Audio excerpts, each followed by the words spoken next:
Hello, listeners. This is Alison Seeger. And this is Lori Essig. Like you, we are reeling from the 2024 election in the U.S.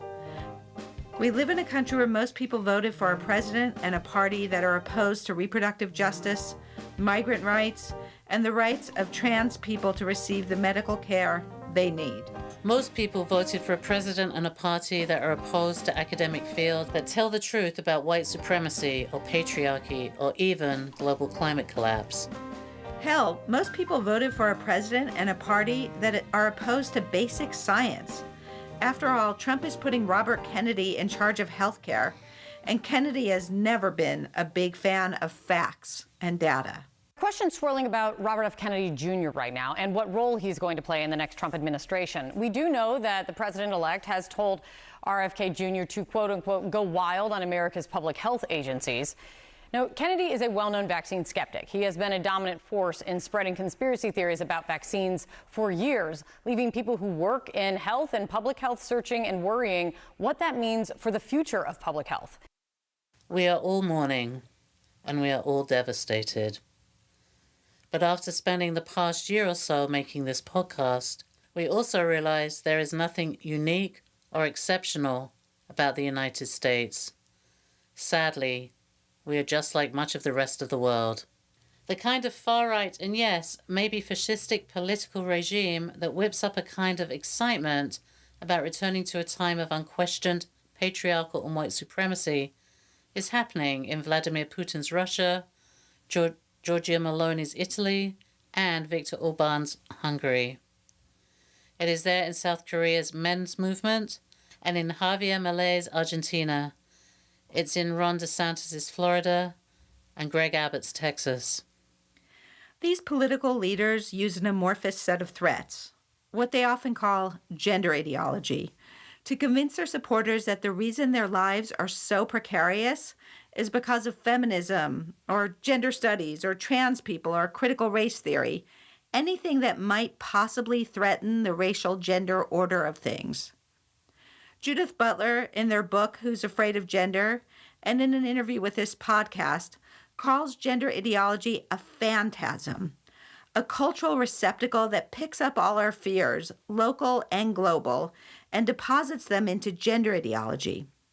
The phantasm is not just scary, but it's a perfect kind of propaganda that makes people look away from what is actually threatening them and instead focus on the phantasm. Rather than criticizing billionaires' hoarding of resources and a rapacious exploitation of the natural world that's resulting in climate collapse, these movements are able to protect the billionaire class and their assets while simultaneously making marginalized groups more marginalized. Here's Joy Reid breaking it down. It's an open-air bank robbery, this time by the super rich, who are already even richer from Trump's win. Here's the Bloomberg Billionaires Index. The morning after the election, it's a daily ranking of the world's richest people. Among the top 10, and these names will sound very familiar, Elon Musk, ranked the world's richest person, is the biggest gainer. His wealth jumped by a whopping $26.5 billion. Amazon founder Jeff Bezos was another top gainer. His wealth grew by $7.1 billion. It's the biggest daily increase since Bloomberg's Wealth Index began in 2012. Collectively, Bill Gates, Warren Buffett, and their top 10 ultra-rich friends added $64 billion to their fortunes. Kind of makes sense now, doesn't it? Why some of them didn't endorse a candidate this year despite supporting Democratic candidates and causes in the past, or why Bezos defended his decision to withhold the Washington Post's endorsement of Vice President Kamala Harris. And it also makes sense why Elon Musk, who has arguably done more than anyone to help elect Trump, put in more than $75 million right into MAGA coffers and basically bought Twitter to turn it into a right-wing propaganda loudspeaker, the loudest on the internet, in fact. Turns out, Trump's promise to make America great again is simply a cover for his and his billionaire buddies' plot to turn us into an oligarchy, ushering in an era of extreme deregulation, laws that keep big business in the driver's seat and labor in the back, tax cuts for the rich and the super rich, and privatizing everything from education to healthcare, so that big corporations can charge you for all of it and go from billionaires to trillionaires. Of course, a lot of people listening to this are going to say, it's the economy. Voters for Trump consistently said it was about the economy, and 2/3 of American voters said the economy was not good. But sometimes being anxious about the economy is another way of being anxious about the future, a future where white supremacy and patriarchy are potentially threatened. Many observers say the economy was actually doing better, and particularly for wage workers who saw their wage increases outpace inflation, in part, no doubt, to a surge in labor union successes. But workers weren't feeling that they were doing any better, and we have to allow that maybe they weren't feeling very secure about the economy. But here's where I have doubts that the economy is the real reason that so many people voted for Donald Trump. This election was too gendered and too race to believe that this isn't a restoration project for white people and men. According to the exit polls, far more men and far more white people voted for Trump than Harris. Black people have every reason to be concerned about the economy, as white Americans do. Yet 77% of black men and 91% of black women voted for Harris. Not only does race tell us something about why people voted the way they did, but so does religion. 61% of Catholics and 82% of evangelical Christians voted for Trump, versus only 20% of Jewish Americans. Anyone who has listened to this podcast knows that the anti-gender movement began in the Catholic Church and spread out to the evangelicals and then to the far-right political movements. I said that many people have told me that God spared my life for a reason.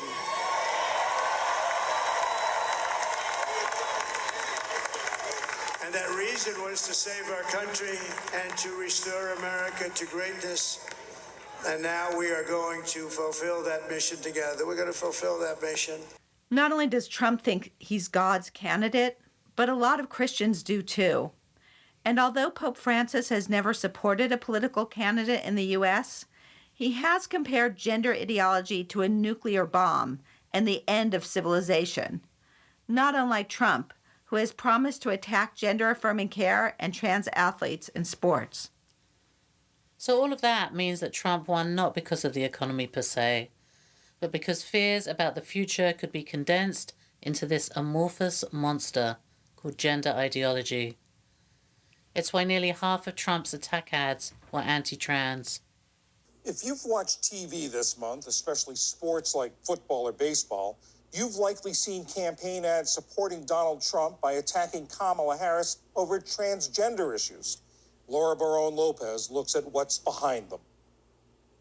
Less than 1% of the U.S. population identifies as transgender. But this election year, Republicans have spent a considerable amount of money on ads demonizing transgender people. From October 7th to the 20th, Trump's campaign and pro-Trump groups spent an estimated $95 million, and more than 41% of those ads were anti-trans. Kamala supports taxpayer-funded sex changes for prisoners. Surgery. For prisoners. For prisoners. Every transgender inmate in the prison system would have access. Hell no, I don't want my taxpayer dollars going to that. Kamala supports transgender sex changes in jail with our money. Kamala even supports letting biological men compete against our girls in their sports. Kamala is for they, them. President Trump is for you. If you really want to know why Trump won so many voters in 2024, you need to pay attention to this global anti-gender movement. And this podcast is doing exactly that. Feminism, Fascism, and the Future is connecting the dots and telling a story about the origins of the movement, how it got political, and how it's operating in places like Texas, Mexico, and Argentina. Rather than listening to the news media and their very American-centric takes on what happened, we invite you to find out more about the global movement that now has this country in its grips. And more importantly, find out how people are fighting back, and sometimes even winning. There's nowhere we have gone that we haven't met people who are resisting. Last summer in Buenos Aires, we met feminists who started out resisting the military dictatorship that ruled their country from 1976 to 1983, and are now protesting for democracy under Malay's increasingly autocratic regime. We're talking about women in their 80s and 90s, and they're still out there, still fighting for a more feminist future. If I can get our listeners to believe one thing, is that there's nothing exceptional about the United States. This is not the first time that an undemocratic party led by a strongman has come to power on waves of fascist excitement. It's not the only country facing an anti-gender movement that would have abortion, trans people, and gender studies disappear. And it will probably not be the last time. But in each and every place we have visited, there have always been cracks and fissures in the system. And it's in those spaces that we must gather our collaborators and figure out not just how to survive, but how to fight and eventually win. It's also in those spaces that we will find some joy, even in these dark times. I want to just end with the words of Veronica Gago, who we interviewed for our future episode on the anti-gender movement in Argentina. In the Feminist International, or How We Change Everything, Gago says, we must trace the relationship between sexual violence and financial violence, between labor violence and racist violence, between police violence and obstetrical violence. That seems to be the task here in the US. It is only by telling a fully feminist story of how we got here can we really and truly create the feminist future that we all need. I want to thank Allison Seeger, as always, for all her help making this happen, narrating and producing. I want to thank Julian Seeger-Reed for the magic he does in the studio to make this sound pretty darn good.